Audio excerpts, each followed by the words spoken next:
ნუ ეფერებით დაუკითხავად სხვის ძალს. მართლა ვამბობ. თათის დღიური. აი ქუჩაში რომ ადამიანს შინაური ცხოველი მოყავს და პირდაპირ ხელის გაწვდენით მიადგებიან მოსაფერებლად. ყოველგვარი ნებართვის აღების გარეშე. ამაზე მექვს საუბარი. ახლა მე მორალის კითხვას ნამდვილად არ ვაპირებ, ამიტომ არ ვწერ ვიდეოს. უბრალოდ მართლა არ მესმის. რა პრობლემაა ჯერ აიღოთ პატრონისგან ნებართვა და ისე მოეფეროთ მის ოჯახის წევრს? არაფერი ხო? იქნებ არ არის მეგობრული ეძაღლი და საღი თითის გარეშე დაგტოვოთ. ხშირად ადამიანები სამწუხაროდ ასე იქცევიან და ძაღლი ამ მოქმედებას მის პატრონზე თავდასხმადაც კი აღიქვამს. შედეგად საპასუხო რეაქცია აქვს ხოლმე. მე იცით რა ხდება?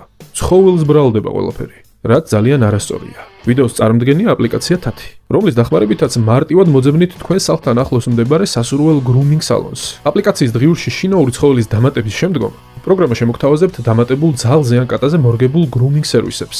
კონკრეტული სერვისის არჩევისას კი შესაძლებლობა გაქვთ აირჩიოთ სასურველი გრუმერიც. შემდეგ ამოარჩევთ სასურველ დროსა და საათს. გადახდით გადაიხდით მარტივად Google-ისა და Apple Pay-ის მეშვეობით.